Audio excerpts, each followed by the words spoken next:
Now, let's turn to our other main story. It's been a landmark day in Northern Ireland with the opening of the new multi-million-pound Grand Central Station in Belfast. It's giving us the chance all week on BBC Newsline to focus on our public transport system. We all pay for it, but how well are we all served by it? We'll be looking into services across Northern Ireland, the impact of transport on the environment and even the night economy. That's all to come throughout the week. For now, to coincide with its opening, Declan is live for us at the brand new Transport Hub. Lindsay, thank you. Welcome to what is now the biggest building of its kind on this island, built on industrial land, tucked in behind the Europa Hotel, the Grand Opera House. We're about a 9-minute stroll or so from the City Hall in Belfast city centre. You want to have a look round, don't you? Let me show you. This is the longest wall of the building. There are 26 departure gates for bus services leaving here. Next to them, there's loads of space to sit and relax in the warmth and the calm before you depart. Up the top of this wall as well, there's what's called a sensory nook. It's a little space where young and old, if they struggle in this kind of environment, can have a bit of time out. They can wait for their transport there in perhaps an even calmer environment. Big high definition screens here behind them. Coffee shops. There'll be a bar upstairs eventually. This shop is going to open over the next few weeks as well. So we're going to see everything here ramping up, and eventually it's hoped that 20 million passenger journeys will begin or end here each year. There's help desks as well to help any of those who may get a little lost along the way. But what really strikes you in here are the massive windows. It is a building, as big as it is full of light, and that gives it a really welcoming feel.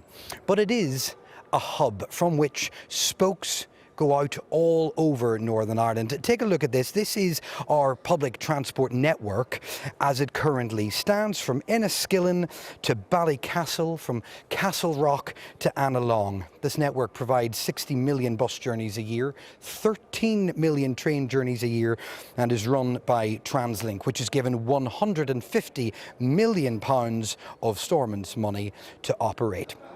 But we're using, as Lindsay has said, this as an opportunity to ask if that is money well spent and to see if it is delivering for passengers no matter where they are living in Northern Ireland. We'll get to that, but first, let's return to the hub. As I've said, the buses are already coming and going. No trains just yet. But let me throw you over to the other side of the terminal. That's where my colleague Mark Simpson is standing by. No trains yet, Mark. No, Declan, no trains today, no trains tomorrow, no trains next week. But if all goes according to plan, trains will start running here from around the middle of next month. Let's take a closer look at the new train part of this station. Passengers will come through these electronic gates, yes, electronic gates, onto this brand new concourse and then choose one of 8 different platforms. They're prepared here just in case there's going to be a big expansion of our railways. But that's for the future. What about the present? I've been looking at what's been happening here today. It's not quite finished, but the buses are running, the doors are open, and passengers are coming and going. Oh, I'm so excited. I've been waiting on Grand Central Station opening.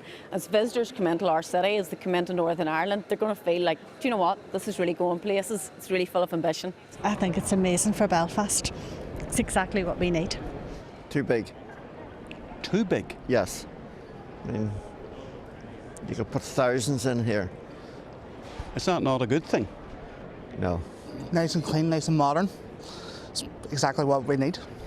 The trains haven't started, which is a bit of a nuisance. I have to get a train to Lisburn and then I have to get a bus, which is chaotic because I'm going to university and it's quite an inconvenience. What's your message to Translink? Hurry up. Translink say the trains will be starting soon. And they also explained today why this is a so-called silent station. If we did announcements for every single bus service, it would literally be one after the other because we've got so many bus services. So you literally couldn't do it. It would be like blah, blah, blah. It'd be almost gobbledygook. So that's why there's no announcements. There's no doubt there's plenty of room here. The scaling and mass of this building, apparently they say you can set King's Cross Station into this building. So that gives you an idea of the size. When you look at what King's Cross does to serve London, this building here will do the same for Belfast. And it should also help the environment. It's like a huge temple to sustainable transport, and the size of the ceiling alone. There is seating as well, and excellent facilities all round. There to cut the ribbon was the Infrastructure Minister, John O'Dowd. And so it begins. A new era in public transport has arrived. Mark Simpson, BBC Newsline. Someone described this place there as a temple. A man I was speaking to earlier compared it to a cathedral. It is very impressive when you're here, but all of this has come with a price tag, and a price tag that has ballooned. Take a look. We were originally told, as it was set out back in 2017, that this would cost £175 million. But by 2021, when the pandemic hit, that had shot up to just shy of 300 million, and within 3 years, another 40 million was added to the cost.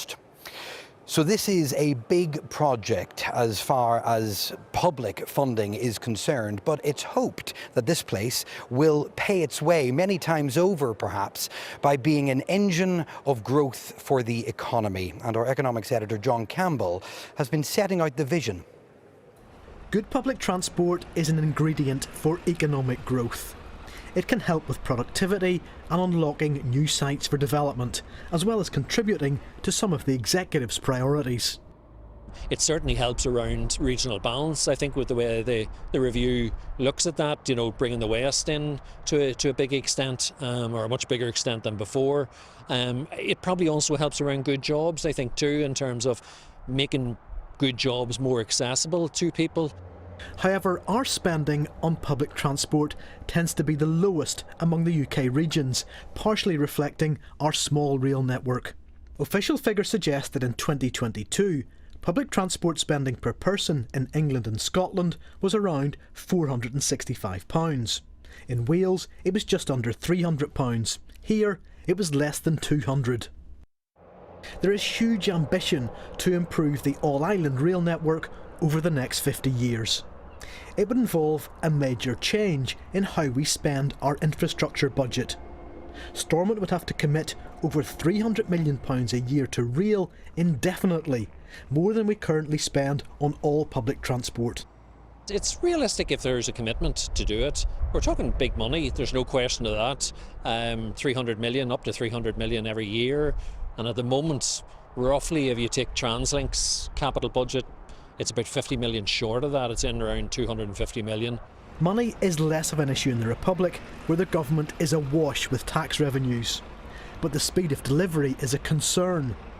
A metro line linking the city centre to Dublin Airport has been talked about for at least 20 years. An exhaustive consultation process is due to end next month. Legal challenges are still likely, and it may be the mid-2030s before it's finished. But its impact on the city could be transformative. Metros have just such enormous carrying capacity. And if we build it, we will be able to move 50,000 people in either direction every hour along this thing. And when you're able to move that many people, you can build a lot more houses. And that's the real prize for Dublin. Another glimpse of history, something that is no more the Belfast tram. The importance we give to public transport has changed over time. This was Belfast Tramway being ripped up in 1954, at a point where society was increasingly being planned around the car. The glider rapid bus system has only partially replaced the tram. There are ambitions to add a new north-south route to the existing east-west link, but the budget and the time frame are still to be finalised. John Campbell, BBC Newsline.